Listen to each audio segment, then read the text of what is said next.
प्रश्न है, वन्य जीव संरक्षण अधिनियम 1972 के तहत इसको लागू करने वाला पहला राज्य कब बना मध्य प्रदेश? तो मध्य प्रदेश पहला राज्य था जो 1972 के कानून को पहली बार लागू किया था। वो तारीख थी 25 जनवरी 1973। ठीक है, तो मध्य प्रदेश प्राकृतिक संपदा की दृष्टि से, संस्कृति और इतिहास की दृष्टि से अनोखा राज्य है और भारत के इतिहास में इसने अपनी बड़ी भूमिका निभाई है। 25 जनवरी 1973 को यह कानून को लागू करने वाला पहला राज्य बना। कई मायनों में मध्य प्रदेश भारत में पहल की भूमिका निभाई है। एक प्रश्न है, किस जिले में चिंकी परियोजना स्थापित है? चिंकी परियोजना जो है, चिंकी परियोजना चिंकी नदी के नाम पर रखी गई है और जो चिंकी नदी है ये नरसिंहपुर जिले में स्थित है और इस नदी में 50 मेगावाट बिजली के लिए, बिजली उत्पादन के लिए और सिंचाई कुछ क्षेत्र में करने के लिए चिंकी परियोजना का निर्माण किया गया है और नरसिंहपुर जिले में स्थित है। ध्यान रखिएगा, चिंकी जो नदी है वो नर्मदा नदी की सहायक नदी है, इस बात को भी ध्यान रखेंगे। आगे बढ़ते हैं, मध्य प्रदेश राज्य बांस मिशन का गठन कब किया गया था? तो मध्य प्रदेश राज्य बांस मिशन का गठन कब किया गया था? मध्य प्रदेश में वन संपदा में बांस का बहुत महत्वपूर्ण स्थान है। सबसे ज्यादा बांस जो होता है मध्य प्रदेश में, वो सबसे ज्यादा बांस होता है मध्य प्रदेश में कहाँ?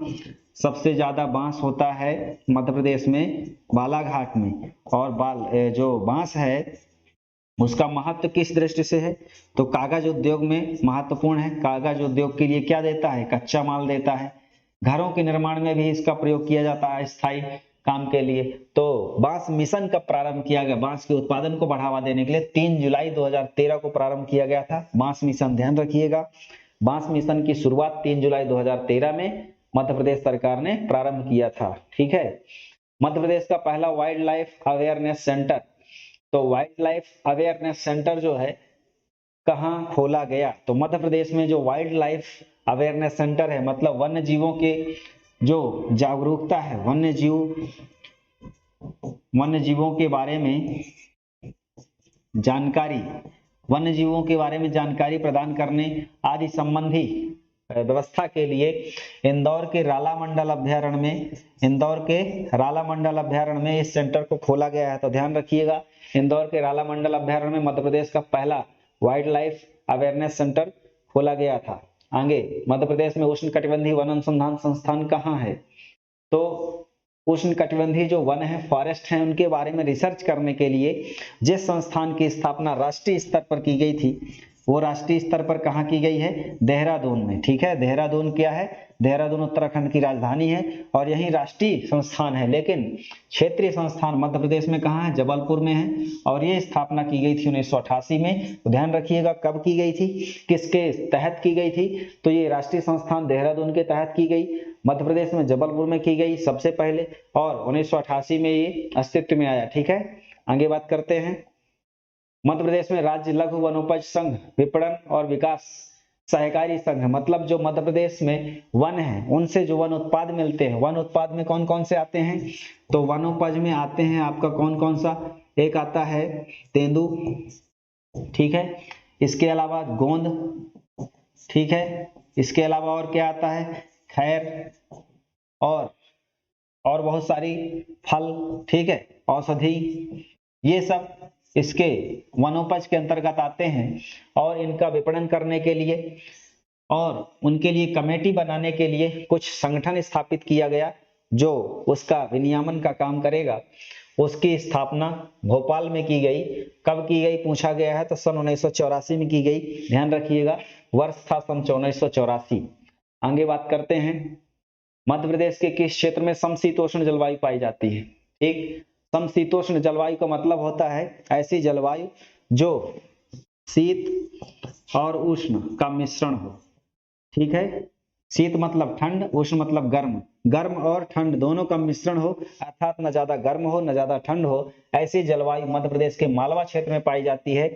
और मालवा की जलवायु को सर्वश्रेष्ठ जलवायु कहा था फाहियान ने। ठीक है, इस बात को भी ध्यान रखिएगा, फाहियान हमारे यहाँ माहिष्मती की यात्रा करने आया था चंद्रगुप्त द्वितीय के समय और इसने मध्य प्रदेश की जलवायु को श्रेष्ठ जलवायु कहा था। आगे बात करते हैं, इसमें से सही कथन का चुनाव करना है। कौन सा कथन सही है? इसमें पूछा गया है पुनासा ध्यान रखिएगा, ये पुनासा जल विद्युत परियोजना, पुनासा जल विद्युत परियोजना कहाँ है? खंडवा जिले में है। ये बिल्कुल सही है, पुनासा खंडवा में है। इसकी उत्पादन क्षमता 250 मेगावाट है। ये गलत है क्योंकि इसकी क्षमता 1000 मेगावाट है। ठीक है, कितनी क्षमता है इसकी? 1000 मेगावाट। और इसकी स्थापना वर्ष 2000 में हुई थी। ये गलत है, क्यों? क्योंकि इसकी स्थापना 1984 में की गई थी। तो इसका आंसर हो जाएगा, सही कथन केवल एक है, तो ए नंबर हो जाएगा। आगे बात करते हैं, मध्य प्रदेश जल भूमि एवं प्रबंधन संस्थान, भूमि एवं प्रबंधन संस्थान की स्थापना कहाँ की गई? ये स्थापना की गई भोपाल में की गई। ठीक है, मध्य प्रदेश जल और भूमि प्रबंधन संस्थान की स्थापना भोपाल में की गई। इसके लिए मध्य प्रदेश सरकार ने जल के लिए कई योजनाएं चलाई हैं। भूमि के लिए मेड़बंदी करना और भूमि परीक्षणशाला, मृदा परीक्षणशाला, इनको आयोजित कर रहा है। और ये संस्थान कहाँ है? भोपाल में है। आगे बात करते हैं हम नेक्स्ट प्रश्न की।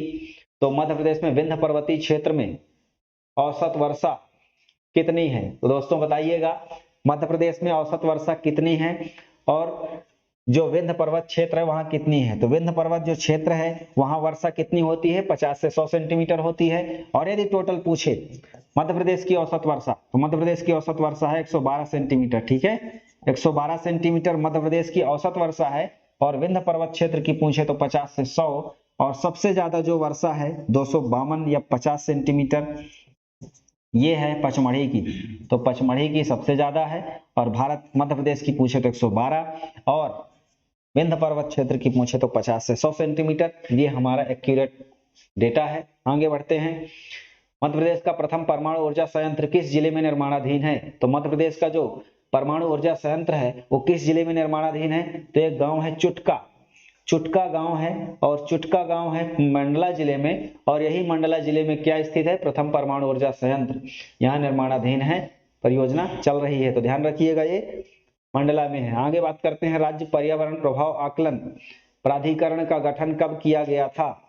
तो इसमें से कौन सा वर्ष है जब राज्य पर्यावरण प्रभाव आकलन, मतलब पर्यावरण पर क्या प्रभाव पड़ रहा है, इस बात की जानकारी प्रदान, इस बात का पता लगाने के लिए कि पर्यावरण में बहुत सारी जो गतिविधियां हैं मानवीय, उनका क्या प्रभाव पड़ रहा है, इसका पता लगाने के लिए जो प्राधिकरण गठित किया गया था, यह गठित किया गया था 10 सितंबर 2016 को। ध्यान रखिएगा, 10 सितंबर 2016 को गठित किया गया था। ठीक है, आगे बात करते हैं, मध्य प्रदेश में उप क्षेत्रीय मौसम केंद्र कहाँ स्थापित किया गया? तो मध्य प्रदेश में उप क्षेत्रीय मौसम केंद्र कहाँ स्थापित किया गया था? तो ये स्थापित किया गया भोपाल में। ठीक, मौसम संबंधी गतिविधि जिस तरह से पुणे में है वहां होता है, तो राष्ट्रीय राज्य स्तर पर मध्य प्रदेश में भोपाल में ऐसा संस्थान स्थापित किया गया है। आगे बात करते हैं, मध्य प्रदेश में मैग्नीज की प्राप्ति किन चट्टानों में होती है? तो मैग्नीज एक खनिज है और इसका प्रयोग कई मिश्र धातु बनाने में भी किया जाता है। तो मैग्नीज की प्राप्ति किन चट्टानों में होती है बताइएगा? तो इनकी चट्टान जो प्राप्ति होती है धारवाड़ की चट्टानों में होती है। और धारवाड़ की चट्टानें जो है कहाँ पाई जाती हैं? छिंदवाड़ा में। और कहाँ? बालाघाट में। ठीक, और बालाघाट में जो ये चट्टानें पाई जाती हैं, इनकी जो सीरीज है उनको कहते हैं चिल्पी सीरीज, और एक बोलते हैं सौसर सीरीज। ठीक है, तो सौसर सीरीज, चिल्पी सीरीज का संबंध मैग्नीज के उत्पादन से है और धारवाड़ क्रम की चट्टानों से है। और धारवाड़ की क्रम की चट्टानें खनिज उत्पादक चट्टानें होती हैं। आगे बात करते हैं, मध्य प्रदेश में लोक वानिकी अधिनियम कब लागू किया गया? तो लोक वानिकी अधिनियम जो मध्य प्रदेश में है ये लागू किया गया था 12 अप्रैल सन 2001 को। और ये लोक वानिकी क्यों लागू किया गया था? क्योंकि हमारी सरकारी जमीन के अलावा जो निजी जमीन में वन होते हैं, पेड़ होते हैं, उनको हम काटें या अनुमति लें सरकार की, इसके संबंध में व्यवस्था करने के लिए और कुछ दंडात्मक प्रावधान करने के लिए 12 अप्रैल 2001 को लोक वानिकी कानून लगाया गया था, जिसमें सामुदायिक रूप से या सार्वजनिक रूप से वन रोपण पर जोर दिया गया था। और कृषि अंतरराष्ट्रीय सेंटर, रिसर्च सेंटर कहाँ स्थापित किया गया? मध्य प्रदेश में। इसके बारे में बताना है आपको। तो इसका आंसर हो जाएगा सीहोर में अमलाहा। सीहोर में अमलाहा नामक स्थान पर इस रिसर्च सेंटर को स्थापित किया गया है। और यह सेंटर अंतरराष्ट्रीय स्तर का है। यहाँ सीहोर में गेहूं, सीहोर को गेहूं की मंडी भी कहा जाता है और यहाँ कृषि का अंतरराष्ट्रीय रिसर्च सेंटर स्थापित है मध्य प्रदेश में, सीहोर जिले में, ध्यान रखिएगा, ठीक है। आगे बात करते हैं, मध्य प्रदेश का एकमात्र जिला का नाम बताइए जहां यूरेनियम खनिज की प्राप्ति होती है। यूरेनियम आपको पता होगा कि एक रेडियोधर्मी खनिज होता है जिसका प्रयोग नाभिकीय रिएक्टर में होता है बिजली बनाने के लिए, और यह जो परमाणु बिजली बनती है वहां यह प्रमुख कच्चा माल होता है, खनिज होता है, ईंधन होता है। यह जो खनिज है इसकी प्राप्ति हुई है शहडोल में, और इसके लिए रिलायंस कंपनी ने भी कोल बेड मीथेन के संबंध में जो अनुसंधान किया था उसका योगदान रहा, और यूरेनियम के खनिज की यहाँ प्राप्ति स्थान से हुई। आगे बात करते हैं, मध्य प्रदेश में बारहसिंगा को राजकीय पशु कब घोषित किया गया? तो राजकीय पशु, राजकीय पक्षी, राजकीय गीत, ऐसे बहुत सारे जो राजकीय प्रतीक हैं उनको समय समय पर सरकार ने घोषित किया था, ठीक। तो वही क्रम में एक राजकीय पशु की बात जब आती है बारहसिंगा की, तो इसको घोषित किया गया था 1 नवंबर 1981 को, जब 25वां स्थापना दिवस मनाया जा रहा था। 25वां मतलब रजत जयंती, जब मध्य प्रदेश सरकार द्वारा मनाई जा रही थी मध्य प्रदेश स्थापना दिवस की, उसी समय यह घोषणा की गई थी, है ना। आगे बात करते हैं नेक्स्ट प्रश्न में, मध्य प्रदेश के किस स्थान पर न्यूनतम वर्षा होती है? तो न्यूनतम वर्षा मैंने आपसे बात करी कि उत्तर पश्चिम क्षेत्र में उनमें से भिंड है, भिंड का गोहद स्थान है जहां पास सबसे कम वर्षा 55 सेंटीमीटर होती है, ठीक है, 55 सेंटीमीटर सबसे कम होती है। आगे बात करते हैं, मध्य प्रदेश के किस जिले में शीशे के भंडार पाए जाते हैं? तो शीशे के भंडार कहाँ पाए जाते हैं? तो शीशे के भंडार पाए जाते हैं दतिया जिले में, ठीक है, दतिया जिले में शीशे के भंडार पाए जाते हैं, ठीक, जिसका औद्योगिक उपयोग भी किया जाता है। आगे बात करते हैं, धान अनुसंधान संस्थान मध्य प्रदेश में कहाँ है? तो धान मतलब चावल अनुसंधान संस्थान मध्य प्रदेश में बड़वानी में है। भारत में चावल अनुसंधान संस्थान कहाँ है? तो भारत की अगर बात करें तो कटक कहाँ है? ओडिशा, ठीक है। और यदि अंतरराष्ट्रीय स्तर पर बात करेंगे, विश्व स्तर पर, तो विश्व स्तर पर है मनीला। मनीला कहाँ है? फिलीपींस में, ठीक है, मनीला कहाँ है? फिलीपींस में, ठीक। तो फिलीपींस में अंतरराष्ट्रीय स्तर का, भारत में राष्ट्रीय स्तर का कटक में, और मध्य प्रदेश में कहाँ है? ओडिशा बड़वानी में है, ठीक। आगे बात करते हैं नेक्स्ट प्रश्न की, शीत ऋतु को मध्य प्रदेश में किस नाम से जाना जाता है? तो शीत ऋतु को हमने कहा सियाला, और ग्रीष्म को यूनाला, चौमासा वर्षा ऋतु को कहते हैं। आगे बात करते हैं, इसमें मध्य प्रदेश के किस जिले में ग्रेफाइट उत्पादन के लिए जाना जाता है? तो ग्रेफाइट जो कार्बन है उसका अपर रूप है, और इससे घड़ी वगैरह जो बहुत सारी चीजें बनाई जाती थी ग्रेफाइट से, ठीक। ग्रेफाइट एक सुचालक है और इसका प्रयोग स्नेहक के रूप में भी किया जाता था, अन्य कार्यों के लिए, पेंसिल उत्पादन में भी। तो ये बैतूल जिले में सबसे ज्यादा उत्पादन होता है, इसका ध्यान रखिएगा, बैतूल जिला। आगे, मध्य प्रदेश में राज्य लघु वनोपज व्यापार विकास संघ की स्थापना कब की गई? इसकी हमने बात करी सन 1984 में भोपाल में इसकी स्थापना की गई। आगे बात करते हैं, मध्य प्रदेश में भारतीय पर्यटन और प्रबंधन संस्थान, तो पर्यटन को बढ़ावा देने के लिए, टूरिज्म मैनेजमेंट करने के लिए, ऐसी व्यवस्था स्थापित करने के लिए मध्य प्रदेश सरकार ने इस संगठन की स्थापना करी थी। यह संगठन यहाँ ग्वालियर में स्थापित हुआ था, ग्वालियर में सन 1983 में स्थापित हुआ।